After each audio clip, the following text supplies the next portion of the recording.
So we are landscape architects. We have our practice based in Lugano, Switzerland, as Michele said or Sarah said earlier. And because we're working with many of you who are architecture students, I think we're really interested in looking at the temporal dimension of landscape architecture and what that means. So we have defined our section called Waiting for the Po, and we will get into that a little bit as we go forward. Can you see our screen with the slideshow? We can perfectly. Okay, great. We have an excellent group of tutors who will be helping us and be very present as part of the teaching team with us. Erza Dinarama, Susanna Lindvall, and Alessandra Balzarotti. And yeah, go ahead. And so I think we're going to have a very good group in terms of discussion and a lot of different inputs. Basically, for the studio, we'll just read a little bit the brief we've prepared. Piacenza is a city without a river. It is inwardly facing, bound by railroad tracks and highways transporting people and goods, and marked by the ancient city walls that once defined where the city ended and the countryside began. But what of its river 300 meters to the north? Severed from the city by railroad tracks, the A21 highway that runs from Torino to Brescia, and flood control infrastructure, the city of Piacenza and the Po has become a place in waiting. This workshop asks students to work with this intermediate and uncertain spatial and temporal condition, to invent and activate a narrative of Piacenza and the Po, which speaks of the past, present, and the future.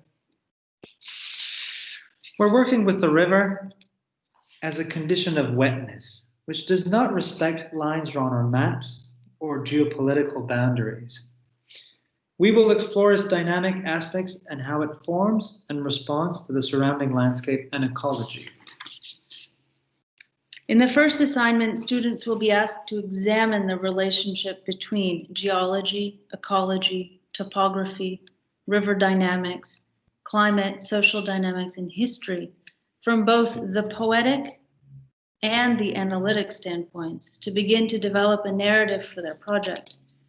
Students will represent their work in the format of video and animation. So here we're really pushing this idea of time-based design. So video and animations, which are intended to express site potentialities by putting into relation the intuitive and atmospheric reading of the site with the analytic dimensions and site dynamics explored through mapping. The second assignment asks students to develop a project for the site which seeks to invent and activate the uncertain and indeterminate landscape between the city and the river using low-cost, low-tech, time-based solutions. The student projects will operate in the in-between time, between today and the planned rerouting of the A21 highway, and the development of a definitive Piacenza waterfront. You see here the planned rerouting of the highway. Time and process will be key actors here, working alongside questions of space and program in the development of projects.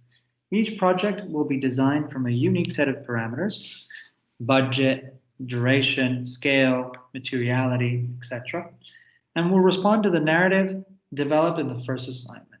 So video and time-based representation will continue to be explored in this assignment as well. We also have a hashtag. An Instagram hashtag, so please, everyone can follow us. Or we can upload the intermediate student work, thoughts, ideas, things that you're sort of exploring and developing.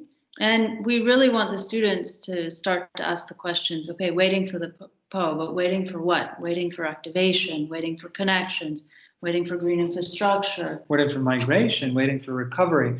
This is a landscape in waiting. Waiting for floods. Yeah, the water. So here's our ATELIER.